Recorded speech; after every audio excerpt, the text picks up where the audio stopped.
izinkan saya mengucapkan puji syukur kepada Tuhan Yang Maha Kuasa yang telah memberikan kita kesehatan dan kesempatan sehingga kita dapat menghadiri acara Sanipata Dhammasanti Waisak tingkat Kota Kupang Provinsi NTT dalam suasana penuh semangat persaudaraan.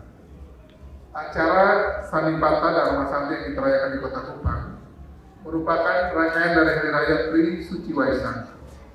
Untuk itu, izinkan saya melakukan kilas balik kepada peristiwa-peristiwa penting dari Tri Suci Waisak yang kita rayakan hari ini. Hadirin yang saya hormati, dalam Tri Suci Waisak, umat Buddha di Indonesia memiliki 3 momen penting Sang Buddha Gautama. Tentu yang pertama adalah kelahiran Pangeran Siddhartha Gautama di Taman Lumbini pada tahun 623 sebelum Masehi, di mana kelahiran tersebut, kelahiran Pangeran Siddhartha Gautama merupakan awal dari perjalanan seorang individu yang mengubah arah pemikiran manusia. Ia dilahirkan dengan potensi agung yang kelak akan disadari melalui pencarian tanpa henti. Kelahirannya menambahkan harapan, awal baru dan potensi luar biasa yang ada dalam setiap makhluk untuk mencapai kebijaksanaan dan kebahagiaan. Kedua, pencerahan sempurna Sang Buddha di bawah pohon Bodhi di Bodh Gaya. Setelah bertahun-tahun melakukan pertapaan ekstrim dan pencarian spiritual yang intens, Siddhartha Gautama mencapai pemahaman mendalam tentang hakikat penderitaan, asal muasalnya, pengakhirannya, dan jalan menuju pembebasan, tempat kebenaran mulia. Pada saat itulah beliau menjadi Buddha yang mencerahkan. Momen ini menandai transisi dari pencarian menuju penemuan, dari kegelapan ketidaktahuan menuju cahaya kebijaksanaan.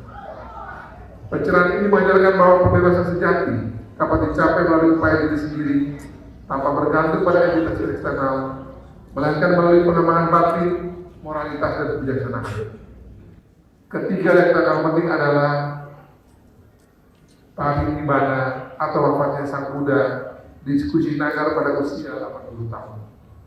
Ini adalah momen ketika Sang Buddha setelah menghabiskan hidupnya untuk mendharmakan Dhamma selama 45 tahun memasuki kebebasan abadi. Parinibbana mengingat umat akan sifat anika, ketidakkekalan dari segala sesuatu, termasuk keberadaan fisik.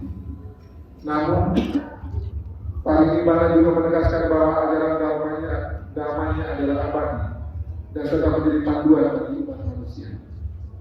Wafatnya Sang Buddha bukanlah akhir dari Dhamma, melainkan mengingat bahwa ajaran ini terus dilestarikan dan dipraktikkan oleh generasi-generasi selanjutnya.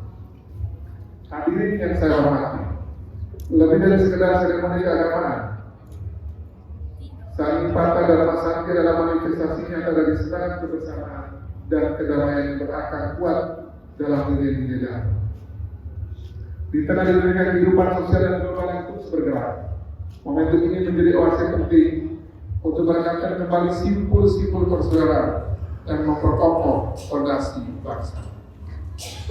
Dalam situasi kehidupan kebangsaan yang terus berkembang dinamis, baik bidang sosial, politik maupun ekonomi, kehadiran Sanipata Dhammasanti menyatakan kita pentingnya persatuan dalam keberagaman.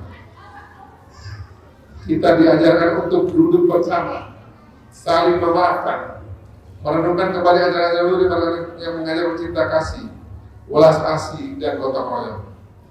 Ini adalah momen untuk merefleksikan bahwa meskipun kita memiliki keyakinan berbeda, tujuan akhir kita adalah sama, mencapai kehidupan yang damai, sejahtera, dan penuh kebahagiaan. Hadirin yang saya hormati, di tengah membanjiri arus informasi digital yang begitu deras dan terkadang menyesatkan, seperti hoax, semangat Sanipata Dhammasanti mendorong kita untuk kembali pada esensi ajaran agama yang mengajarkan kebijaksanaan dan moderasi. Perayaan ini menekankan pentingnya dialog, pemahaman, penghormatan terhadap perbedaan. Ketika para pemimpin agama, tokoh masyarakat dan umat berkumpul dalam semangat Dhamma, pesan-pesan positif tentang persatuan dan keutuhan bangsa dapat tersebar luas menunjukkan hati dan pikiran. Ajaran Dhamma senantiasa menyerukan pentingnya menjaga alam, menolong sesama, dan berbuat kebajikan. Refleksi terhadap Dharma dapat memicu aksi nyata dalam mengatasi masalah-masalah lingkungan, kemiskinan, dan ketidakadilan sejalan dengan visi NTT untuk lebih maju, sehat, cerdas, sejahtera, dan berkelanjutan.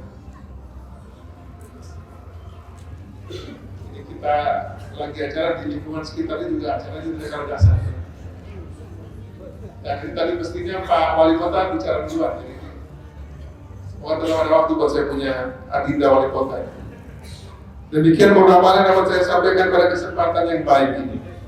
Semoga Saripata Dharma Santi tahun ini menjadi mercusuar yang menerangi jalan menuju masa depan yang lebih harmonis dan berkeadilan bagi umat Buddha dimanapun berada, serta bagi warga Nusa Tenggara Timur secara umum. Saya juga mengucapkan terima kasih buat para tokoh agama yang hadir hari ini bersama Kakak Agama, menunjukkan suasana kerukunan, suasana kebersamaan di NTT ini luar biasa. Dan Kota Kupang ini masuk dalam 10 besar kota paling toleran di negeri ini. Tentang buat wali kota Kupang. Kemarin saya lihat wali kota diterima penghargaan ya. Pak Wali sampai diterima Pak Wali dikirim di wali kota diterima. Dan NTT juga termasuk daerah yang puji paling toleran juga selain Kota Kupang. Tepuk tangan juga buat Kota Kupang. Demikian yang saya disampaikan pada forum pada acara yang berbahagia ini. Semoga Tuhan selalu menolong kita dalam berbuat baik sesuai dengan tugas dan juga karya kita masing-masing. Sekian dan terima kasih. Ayo bangun Kota Kupang. Ayo bangun Kota Kupang. Ayo bangun NTT. Ayo bangun. Namo Buddhaya. Salam. Salve. Wassalamualaikum warahmatullahi wabarakatuh. Om Santi Santi Santi Om. Salam sehat, salam bahagia buat kita semua. Selamat sore.